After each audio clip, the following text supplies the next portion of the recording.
So I'm sitting with Professor Eliezer Jaffe, who is an emeritus professor of social work at Hebrew University. And Ellie or Eli? Well, when I'm in America, it's Eli, but it's Ellie at home. Okay, well, suppose I call you Ellie. Okay, good. Ellie is, I would say, kind of a legend in Israel for being a real pioneer in the formation of social work as an academic and applied discipline in the universities, both at Hebrew University and at other universities. And with real impact is what I've understood. So I'd like to begin this conversation. I want to, first of all, thank you for being willing to have this conversation. Pleasure. And I thought we might begin by just asking you kind of briefly to talk about the decision that you made 50 plus years ago to move from Cleveland to Israel. Yeah.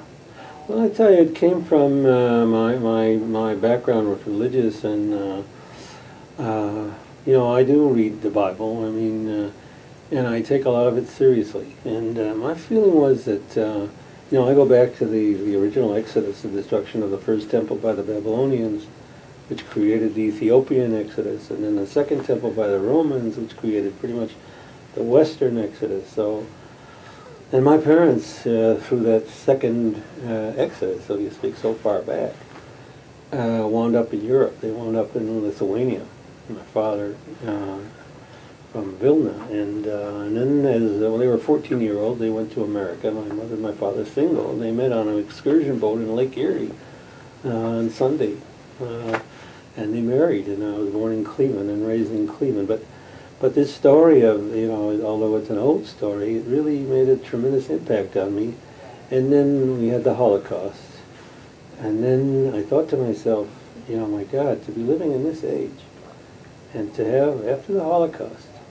And then in 1948 comes the creation again of the Third Jewish Commonwealth.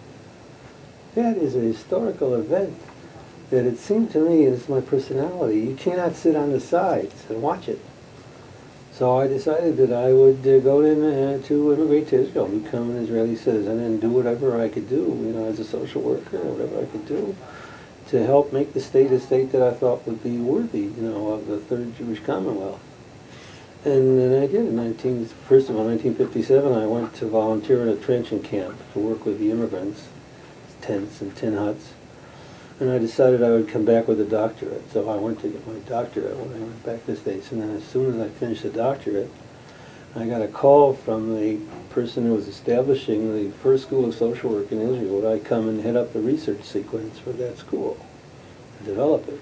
And I just, I mean, I was ready. I jumped at it.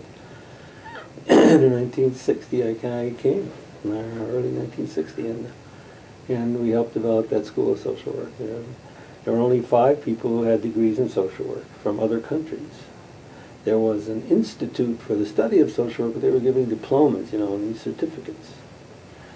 And so the job was really to create a profession, and that's pretty much what we did. And that's pretty much what we did. Today we have something like 8,000 graduate social workers.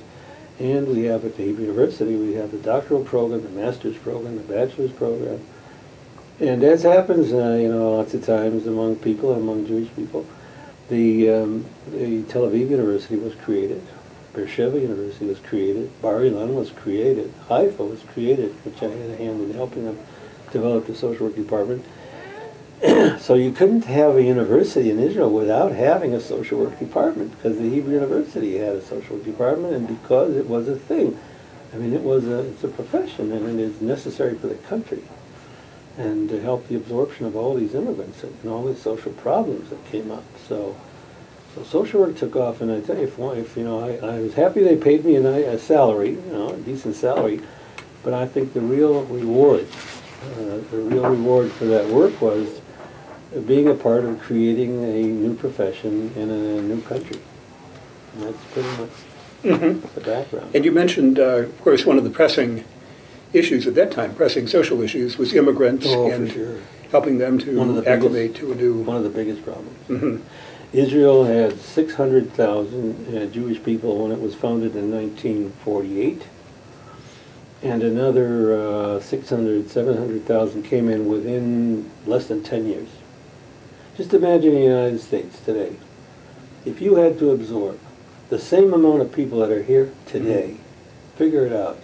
What would it mean to your economy? What would it mean housing? What would it mean food, jobs, income, everything? And that's not a, that's the truth. That's what happened. That's really what happened. I can show you in Jerusalem, next time you come back, I will show you housing that was built. I'll show you stage 1 housing, stage 2 housing. Stage 1 for the Moroccan immigration, stage 2 for the next wave, stage 3 for the next wave. And I'm saying they get higher, by the way. The buildings get higher as you come. So 4 flights, 8 flights for the later immigration. Because for each wave that came over, you had to handle them and then deal with their problems. The other thing is, often we forgot about the first wave and the second wave. So when Menachem Begin was elected prime minister, he understood that most of the people that voted for him were the Middle Eastern Jewish population that had come in because they wanted change. And one of the things that he created was the housing renewal program. He took the worst slum neighborhoods in the country and he developed a housing renewal program. And I added to it the ingredient that the Jewish federations around the world would twin with each federation with one of these slum neighborhoods. So the government put in their percentage of the money, and the federation put in their percentage of the money, and then you had a three-way kind of a process where you help those neighborhoods develop the housing physically, but also help the leadership develop, help the schools develop, put in grass, put in urban development. It was a terrific project. It was called Project Renewal, and it really was. And that was in the 1960s? Yeah, well, no, that was, Begin was elected in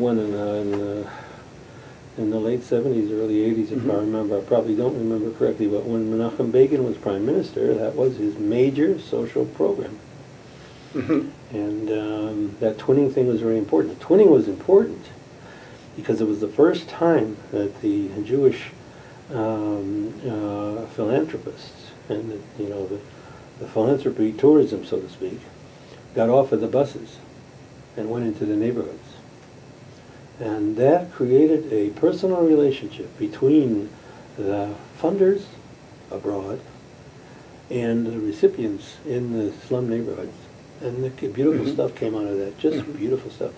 And it stopped the monopoly over the time and the thoughts of the Jewish philanthropists who were coming over, because now they linked up with the local leadership. And for them it was an eye-opener. For the local leadership it was an eye-opener. For the government it was an eye-opener. And it was just fantastic. 20. Now it's interesting to me, one of the areas where you are now internationally active and recognized is in the area of philanthropy and managing of philanthropy.